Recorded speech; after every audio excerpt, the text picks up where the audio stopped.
8월 6일 수요일 김유정의 톡톡 동해안입니다.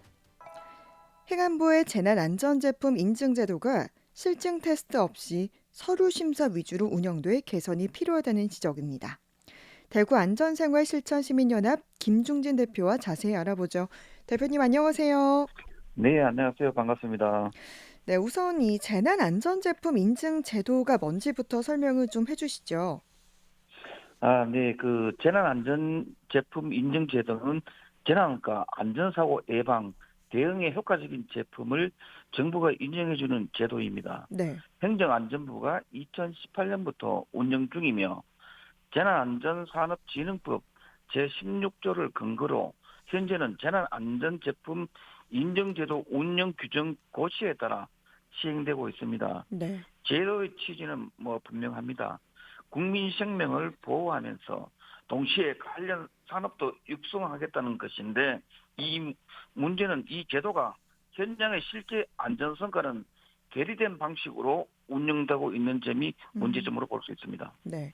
그러니까 뭐 재난과 안전사고에 예방하고 대응하기 위해서 정부가 인증해주는 제도인데 이게 그러면 현재까지 얼마나 많은 제품이 인증을 받았고 또 어떤 제품들이 있습니까? 네, 그 제도 시행 이후에 230여 개의 제품은 인증을 받았고, 네. 2025년 6월 말 기준으로 143개 제품이 인증을 유지 중에 있습니다. 네. 제품군은 매우 다양합니다. 하대 대피용 마스크라든가 음. 휴대용 조명기기, 수해 대응 장비, 그리고 구조용 공구나 응급 처치 키트 등. 하지만 문제는 이 제품들이 실제로 작동하는지 재난 상황에서 생명을 지킬 수 있는 수준인지에 대한 신뢰가 매우 낮다는 점이 음. 문제입니다. 그렇군요. 그러니까 화재 대피용 마스크라던가 이런 수해 대응 장비, 응급처치 키트는 정말 이런 재난에서 우리가 바로바로 사용하는 것들인데 이게 정부가 인증한 제품인데 믿고 써도 되는 거 아닌가요? 그런데 지금 많은 시민들이 정부가 인정했으니 당연히 안전하겠지 하고 생각할 수밖에 없지 않습니까? 네. 네, 하지만 저희가 정보 공개를 통해 확인한 결과 실제 인증 절차는 제조사가 제출하는 서류만으로 진행되고 있다는 것입니다. 네. 예를 들자면 기술서라든가 성능시험서, 납품 실적 등 서류만으로 인증을 이루어지고 있고 네. 현장 실증이나 표준에 대한 안전 기준은 아예 없는 구조입니다. 음. 결과적으로 이런 형식적인 행정 절차일 뿐 현장에서는 사람을 구할 수 있는지에 대한 신뢰와는 거리가 먼 인증이라고 볼 수 있습니다. 네. 그러면 대표님께서 말씀하신 것처럼 지금 이 제조사가 제출한 서류만으로 진행이 되고 있다. 그러니까 현장 실증이나 표준화된 안전 기준이 없는 구조다라고 지적을 해주셨는데 궁금한 게요. 이게 실증 테스트는 그러면 왜 안 하는 거죠? 정확히 말씀드리면은 이건 못하는 게 아니고 애초에 하도록 돼 있지 않기 때문에 안 하는 겁니다. 현행 제도는 실증 테스트를 필수로 요구하지 않는다는 것입니다. 음. 결과적으로 제조사 서류만으로 인증이 나오고 네. 그 제품이 실제 재난 상황에서 작동하는지 또한 생명을 지킬 수 있는지에 대한 직접 검증 절차가 빠져 있는 구조입니다. 네. 이건 단순히 행정편의 문제가 아닙니다. 시민의 생명과 직결된 이런 중대한 결함이 있죠. 또 예를 들자면 그 KS 인증이나 소방산업기술의 KFI 인증 제품은 엄격한 기술 기준과 실증 테스트를 거쳐서 인증을 부여합니다만 네. 하지만 재난안전 인증 제품에 대한 인증은 별도의 표준화된 기준조차 없이 서류만 보고 형식적 현장 확인만으로 인증을 내주고 있는 실정입니다. 네. 이쯤 되면은 이게 안전 인증인지 아니면 행정적 책임 회피 수단인지 되묻지 않을 수가 없습니다. 음. 게다가 더 심각한 건 인증 이후에도 사후 관리가 전혀 없다는 것이 사실입니다. 제품의 성능을 정기적으로 재확인하지 않고 문제가 발생했을 때 인증을 취소하거나 제품을 해소하는 절차도 없는 것입니다. 네. 이런 상황이라면은 재난안전제품 인증제도 전반에 대한 전면 개편, 말 그대로 대수술이 시급하다고 판단되는 것이죠. 네.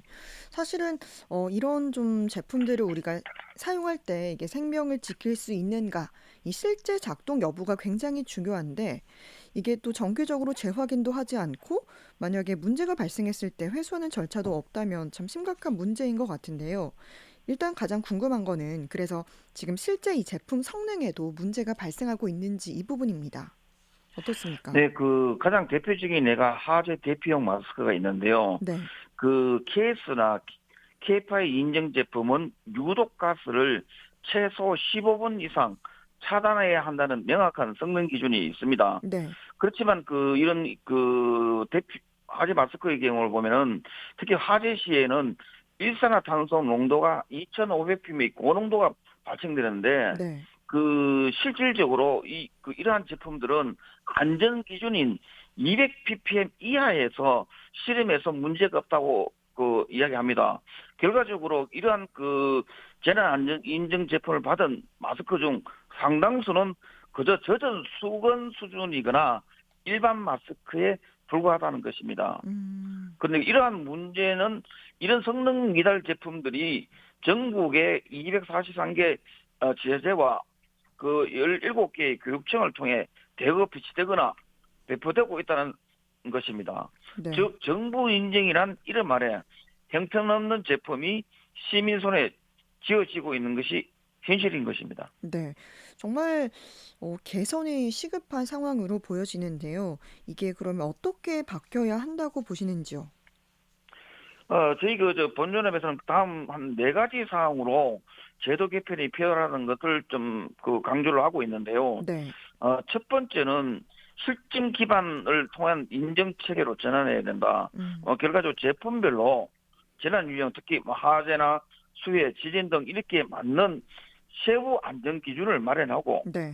실제적으로 작동 여부를 평가하는 실증 테스트를 반드시 의무화해야 한다는 것이고, 네.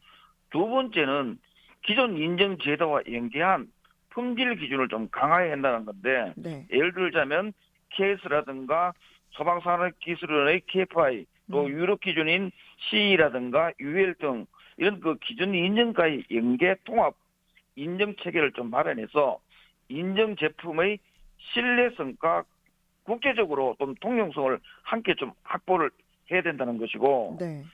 세 번째는 평가 결과를 시민들에게 투명하게 공개하고 이런 디지털 기반 플랫폼을 통해서 통합 관리 시스템을 구축해야 되는데 이러한 음. 부분들을 전혀 공개하고 있지 않고 있습니다. 네. 이런 인증 제품의 등급이라든가 실증 여부, 이력, 네. 유통에 대한 그리고 또 이런 문제 사례 등을 모든 정보를 음. 시민 누구나 쉽게 열람할 수 있도록 네. 공개해야 된다는 것이 저희들의 요구고, 네. 또 마지막으로 네 번째는 사후 관리 문제입니다. 사후 관리 체계를 좀 강화하고 활용도를 좀 높여야 하는데 음. 이러한 인증 제품에 대한 정기 성능 점검 제도를 도입하고 네. 또 이런 문구를 바탕으로 해서 조달 시장 우대라든가 관련 지자체의 구매 유도라든가 홍보, 음. 교육 확대 등을 통해서 실효성 있는 제품 활용이 좀 이루어져야 한다고 봅니다. 네. 그러니까 일단 실증 테스트를 의무화해야 한다. 그리고 품질 기준을 강화해야 한다. 또 평가 결과를 시민 모두에게 좀 투명하게 공개할 필요가 있다. 또 사후 관리 체계를 강화하고 활용도를 높여야 한다. 이렇게 네 가지로 말씀을 해주셨는데 아무래도 이 재난 안전 제품은 우리 생명과 또 직결되는 문제인 만큼 보다 철저한 관리가 필요해 보이는데요. 끝으로 더 하시고 싶은 말씀 전해주시죠. 네, 재난은 언제 어디선 일어날 수밖에 없습니다. 그리고 그 순간 우리의 생명을 지켜줄 마지막 장비가 바로 재난안전 제품입니다. 음. 그렇기 때문에 이 제품들만큼은 가장 철저히 검증돼야 하고 가장 신뢰할 수 있어야 합니다. 정부 인증이라는 말이 더 이상 생명을 위협하는 말이 되어서는 안 되는 것입니다.